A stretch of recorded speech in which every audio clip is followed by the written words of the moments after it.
അപ്പം നമ്മളിന്ന് ഇവിടെ ചെയ്യാൻ വേണ്ടി പോകുന്നത് ക്ലാസ് 12th ഫിസിക്സിലെ ചാപ്റ്റർ ആയിട്ടുള്ള ഇലക്ട്രോസ്റ്റാറ്റിക് പൊട്ടൻഷ്യൽ ആൻഡ് കപ്പാസിറ്റൻസ് എന്ന ചാപ്റ്ററിലെ എക്സസൈസ് 2.2 ആണ് ചെയ്യുന്നത്. ക്വസ്റ്റ്യൻ്റെ പറഞ്ഞിട്ടുള്ളത് a regular hexagon of side 10 centimetre has a charge of 5 micro coulomb at each of its vertices. Calculate the potential at the centre of the hexagon. അതായത് നമ്മുടെ ഒരു റെഗുലാർ hexagon ഉണ്ട്. റെഗുലാർ ഹെക്സഗൺ എന്ന് പറഞ്ഞു കഴിഞ്ഞാൽ എന്താണ്? ഹെക്സഗൺ എന്ന് പറഞ്ഞു കഴിഞ്ഞാൽ 6 സൈഡ്സ് ഉള്ളൊരു എന്താ പറയുക, 6 സൈഡ്സ് ഉള്ളൊരു പോളിഗോണിനെയാണ് നമ്മൾ എന്ത് വിളിക്കുക? ഹെക്സഗൺ. 6 സൈഡ്സ് ഉള്ളൊരു പോളിഗോണിനാണ് നമ്മൾ ഹെക്സഗൺ എന്ന് പറയും. റെഗുലാർ എന്ന് പറഞ്ഞു കഴിഞ്ഞാൽ എല്ലാ സൈഡും ഈക്വൽ ഡിസ്റ്റൻസ് അല്ലേ, എല്ലാ സൈഡ്സും ഈക്വൽ ഡിസ്റ്റൻസ് ആയിട്ടുള്ള ഹെക്സഗണിനെ അതിനെയാണ് നമ്മൾ എന്ത് വിളിക്കുക? പോളിഗോണിനെയാണ് റെഗുലാർ ഹെക്സഗൺ എന്ന് പറയും. സോ ഇതിൻ്റെ സൈഡ് എന്ന് പറയുന്നത് 10 സെൻറ്റിമീറ്റർ ആണ്. ഓരോ സൈഡും 10 സെൻറ്റിമീറ്റർ ആണ്. Has a charge of 5 micro coulomb at each of its vertices. അതായത് ഇതിൻ്റെ ഓരോ വേർട്ടിസസിലും എത്ര മൈക്രോ കൂളം ചാർജ് ഉണ്ട്? 5 മൈക്രോ കൂളം ചാർജ് ഉണ്ട്. ഇവിടെ 5 മൈക്രോ കൂളം, ഇവിടെ 5 മൈക്രോ കൂളം, ഇവിടെ 5 മൈക്രോ കൂളം, ഇവിടെ 5 മൈക്രോ കൂളം, ഇവിടെ 5 മൈക്രോ കൂളം, ഇവിടെ 5 മൈക്രോ കൂളം. എല്ലാ വേർട്ടിസിലും 5 മൈക്രോ കൂളം ചാർജ് ഉണ്ട്. അങ്ങനെയാണെങ്കിൽ ഇതിൻ്റെ സെൻറ്ററിൽ, ഈ പോളിഗോണിൻ്റെ അല്ലെങ്കിൽ ഈ ഹെക്സഗണിൻ്റെ സെൻറ്ററിൽ എത്രയായിരിക്കും പൊട്ടൻഷ്യൽ ഉണ്ടാവുക എന്നാണ് ചോദ്യം. ഈ ഹെക്സഗണിൻ്റെ സെൻറ്ററിൽ, ഈ റെഗുലർ ഹെക്സഗണിൻ്റെ സെൻറ്ററിൽ എത്ര പൊട്ടൻഷ്യലാണ് ഉണ്ടാവുക? നെറ്റ് പൊട്ടൻഷ്യൽ എത്രയായിരിക്കും എന്നാണ് ചോദ്യം. സോ നമ്മൾ പൊട്ടൻഷ്യൽ ഒരു ചാർജ് കാരണം r ഡിസ്റ്റൻസ് ദൂരെ ഒരു ചാർജ് കാരണം, അതായത് Q എന്ന് പറയുന്ന ഒരു ചാർജ് കാരണം r ഡിസ്റ്റൻസ് ദൂരെ P എന്ന് പറയുന്ന പോയിന്റ് ഉണ്ടാവുന്ന പൊട്ടൻഷ്യൽ കാണാൻ നമ്മളൊരു ഇക്വേഷൻ പഠിച്ചിട്ടുണ്ട്. V is equal to KQ/R അല്ലേ? V is equal to KQ/R. ഇന്നലെ നമ്മൾ ഇക്വേഷൻ യൂസ് ചെയ്തതാണ്. എക്സസൈസ് 2.1 നമ്മൾ ഇതേ ഇക്വേഷനാണ് യൂസ് ചെയ്തത്. V is equal to KQ/R. K എന്താണ്?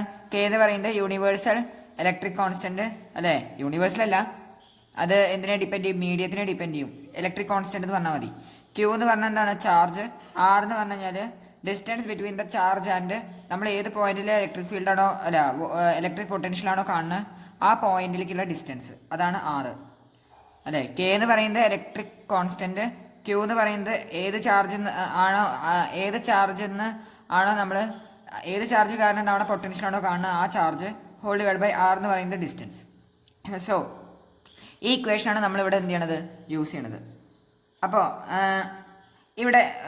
ഇവിടെ നമ്മൾ ഈ ഒരു 5 മൈക്രോ കൂളം ചാർജിനെ കൺസിഡർ ചെയ്തു. ഈ 5 മൈക്രോ കൂളം ചാർജ് കാരണം ഇതിൻ്റെ സെൻറ്ററിൽ ഉണ്ടാവണ പൊട്ടൻഷ്യൽ കാണാം. അതേപോലെ തന്നെ എന്താണ് പിന്നെ ഇതുണ്ടല്ലോ, ഈ റെഗുലർ ഹെക്സഗൺ ഉണ്ടാക്കിയിട്ടുള്ളത് കുറേ ഇക്വിലാറ്ററൽ ട്രയാങ്കിൾസ് ചേർത്ത് വെച്ചിട്ടാണ് ഈ റെഗുലർ ഹെക്സഗൺ ഉണ്ടാക്കുക. കുറേ ഇക്വിലാറ്ററൽ ട്രയാങ്കിൾ, എത്ര എണ്ണം? 6 ഇക്വിലാറ്ററൽ ട്രയാങ്കിൾ ഇങ്ങനെ ചേർത്ത് വെച്ചാലാണ് അവിടെ എന്തുണ്ടാവുക? അവിടെ റെഗുലർ ഹെക്സഗൺ ഉണ്ടാവുക.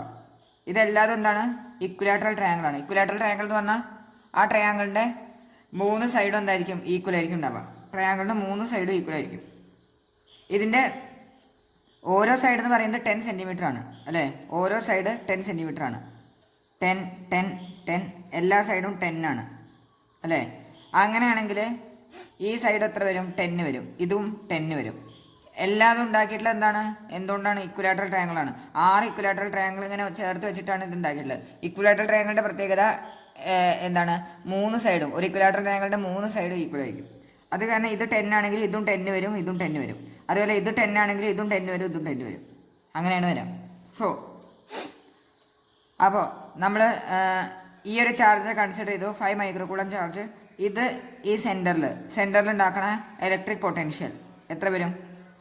അത് വരാം V is equal to K into Q എന്ന് പറയുന്നത് എത്രയാണ്? 5 മൈക്രോ കൂളം. 5 ഇൻറ്റു കൂളത്തിലേക്ക് കൺവേർട്ട് ചെയ്ത് കഴിഞ്ഞാൽ 10⁻⁻6 കൊണ്ട് മൾട്ടിപ്ലൈ ചെയ്യാം അല്ലേ? കൂളത്തിലേക്ക് കൺവേർട്ടായി. ഹോൾ ഡിവൈഡ് ബൈ ഇവിടുന്ന് ഇങ്ങോട്ടുള്ള ഡിസ്റ്റൻസ്, അത് എത്ര തന്നെ വരും? 10 സെൻറ്റിമീറ്റർ തന്നെ വരും അല്ലേ? ഇതേ ഡിസ്റ്റൻസ് തന്നെയാണ്. ഞാൻ പറഞ്ഞല്ലോ ഇക്വിലാറ്ററൽ ട്രയാങ്കിളിൻ്റെ എല്ലാ സൈഡ്സും ഈക്വൽ ആണ്. സോ ഇതും 10 തന്നെയാണ് വരാം. സോ 10 സെൻറ്റിമീറ്റർ ആണല്ലോ, അതിനെ മീറ്ററിലേക്ക് കൺവേർട്ട് ചെയ്യണം. ഇൻറ്റു 10⁻⁻² മീറ്റർ അല്ലേ? ഇനി കെയുടെ വാല്യൂ എത്രയാണ്? കെയുടെ വാല്യൂ എന്ന് പറയുന്നത് 9 ഇൻറ്റു 10⁻⁹ ആണ്. Into 5 into 10⁻⁻6 whole divide by 10 into 10⁻² അല്ലേ? ഇത് ചെയ്ത് കഴിഞ്ഞാൽ നമുക്ക് ഏകദേശം ആൻസർ വരാം. ഏകദേശം അല്ല, കറക്റ്റായിട്ട് ആൻസർ വരും. എത്ര വരും? ഇത് ചെയ്ത് കഴിഞ്ഞാൽ നമുക്ക് ആൻസർ വരാം.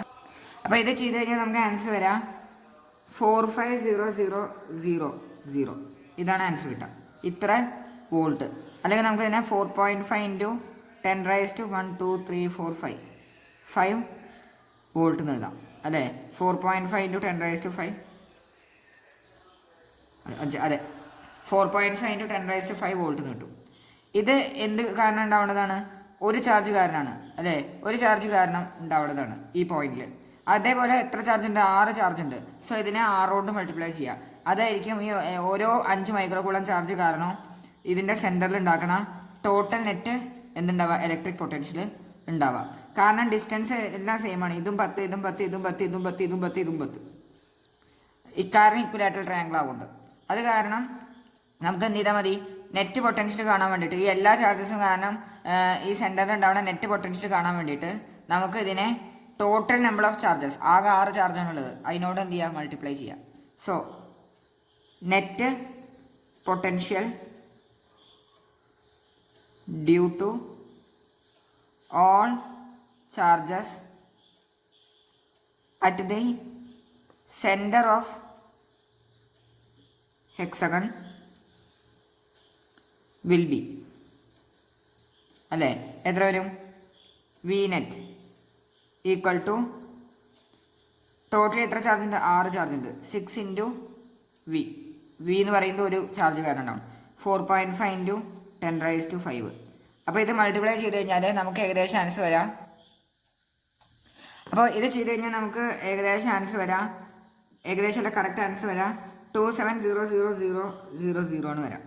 ഇത്ര വോൾട്ട്. അതായത് 2.7 ഇൻറ്റു 10⁻1 2 3 4 5 6 10⁻6 വോൾട്ട്. ഇതാണ് നമുക്ക് ഫൈനൽ ആൻസർ കിട്ടുക. സോ ഈ എല്ലാ ചാർജസും കാരണം, ഈ എല്ലാ 5 മൈക്രോ കൂളം ചാർജ് കാരണം ഈ സെൻറ്ററിൽ ഉണ്ടാവണം നെറ്റ് പൊട്ടൻഷ്യൽ എന്ന് പറയുന്നത് ഇത്രയാണ്, 2.7 ഇൻറ്റു 10⁻6 വോൾട്ട്. ഇതിൽ ഒരു ചാർജ് കാരണം ഉണ്ടാവണ electric potential at the centre ആണ് 4.5 ഇൻറ്റു 10⁻5 വോൾട്ട്. എല്ലാവർക്കും ക്വസ്റ്റ്യൻ മനസ്സിലായെന്ന് വിചാരിക്കുന്നു. എന്തെങ്കിലും ഡൗട്ട് ഉണ്ടെങ്കിൽ നിങ്ങൾക്ക് കമൻറ്റ് ബോക്സിൽ ചോദിക്കാവുന്നതാണ്. സംശയങ്ങളൊന്നും ഇല്ലെങ്കിൽ ലൈക്ക് ചെയ്യുക, സബ്സ്ക്രൈബ് ചെയ്യുക, കൂടുതൽ ആൾക്കാർക്ക് ഷെയർ ചെയ്യുക. Thank you.